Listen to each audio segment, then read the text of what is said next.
राज्य सफाई कर्मचारी आयोग के अध्यक्ष किशन लाल जेरिया ने कलेक्टर सभागार में मंगलवार को विभागीय अधिकारियों व नगर पालिका के अधिशासी अधिकारियों की बैठक ली। राजस्थान सफाई कर्मचारी आयोग के अध्यक्ष व राज्य मंत्री किशन लाल जेरिया ने बैठक के दौरान राजस्थान के उदयपुर में रेस्टोरेंट्स के अंदर सेप्टिक टैंक की सफाई कर्मियों की मौत की घटना का जिक्र करते हुए कहा कि भविष्य में ऐसी घटना न होवे। नाला सफाई को लेकर लापरवाही के कारण सेप्टिक किट व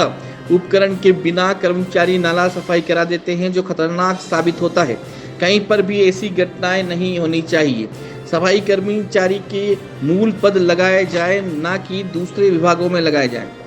नगर पालिका के अधिकारियों को सफाई कर्मचारियों की समस्याओं का निस्तारण जल्द करने, सफाई कर्मचारियों के बकाया वेतन भुगतान, अनुकंपा नियुक्तियों के संबंध में निर्देश दिया गया कि सभी कार्मिकों का समय पर भुगतान किया जाना आवश्यक है। नगर परिषद व नगर पालिका में लग रहे संविदा कर्मचारियों की सैलरी पूरी देते हैं या नहीं देते, उसकी जानकारी ली गई। सफाई कर्मचारियों के स्वास्थ्य परीक्षण के लिए नगर परिषद ने विशेष शिविर का आयोजन कर स्वास्थ्य परीक्षण के लिए चिकित्सा विभाग के अधिकारियों को निर्देश दिए गए। बैठक के दौरान अतिरिक्त जिला कलेक्टर शहर ब्रह्मलाल जाट, नगर परिषद commissioner Hemaram, deputy CMHO Ghanshyam Chawla, उपनिदेशक सामाजिक न्याय एवं अधिकारिता विभाग सत्यपाल जांगीर, सभी नगर निकायों के अधिशासी अधिकारी, सफाई कर्मचारी संघ के प्रतिनिधि एवं अन्य विभागों के अधिकारी मौजूद रहे।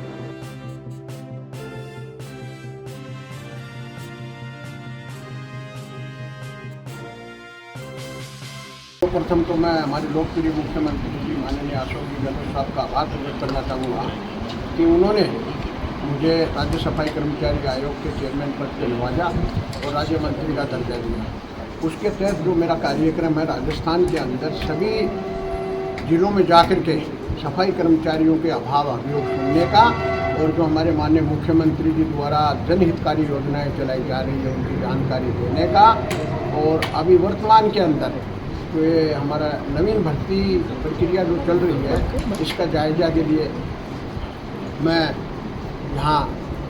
आया हूँ। आज हमारी बैठक हुई है, उसमें करीब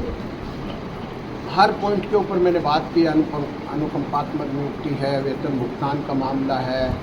और पेंशन का मामला है। काफ़ी मतलब इनकी जो छोटी छोटी समस्याएं हैं, ठेकेदार के काम करने वालों को न्यूनतम वेतन मजदूरी दिलाने का है, तो ये सारा हमने सिस्टमेटिक ढंग से इनसे बातचीत करके, उदयपुर की घटना बहुत बड़ी निंदनीय घटना है, दर्दनाक घटना है कि देश को आज़ाद हुए 75 साल हो गए और 75 साल के बाद में जब सरकार ने और माननीय सर्वोच्च न्यायालय ने, माननीय उच्च न्यायालय ने जब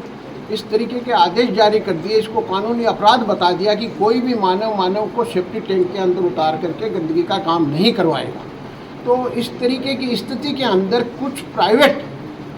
लोग जो है सस्ते में काम कराने के लिए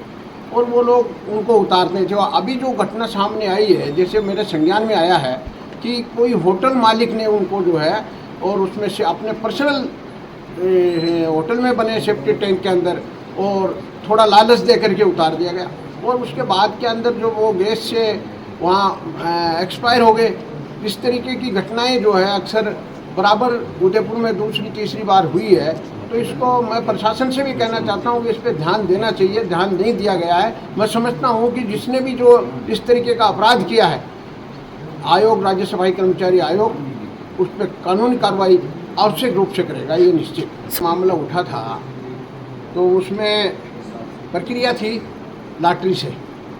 और अभी जो आदेश जारी हुआ है इसमें और उस आदेश में काफ़ी अंतर है कि सरकार के आदेश हैं, डिपार्टमेंट के स्वायत्त शासन विभाग निदेशालय के आदेश हैं कि जो व्यक्ति मूल पद पे, इसमें सफाई कर्मचारी पद पे लग गया और मूल पद पे काम नहीं करता है, तो उसको सेवा से पृथक, तुरंत प्रभाव से पृथक किया जाना चाहिए। तो ये अधिकारियों को भी निर्देश दिया है, इनको भी इस बात के ऊपर विचार करके, और सबको जो सफाई कर्मचारी पद पे अगर आता है तो अपना कर्तव्य निष्ठा समझ करके उसको मूल पद पे काम करना चाहिए। यहाँ पे लगते हैं कानूनी, तो उसमें यही है कि जो भी व्यक्ति हैं जो काम करते हैं पहले प्राथमिकता उनको मिलती है। पूरा दिशा निर्देश दे करके पहले भुगतान ठेकेदार हाथ से करता था,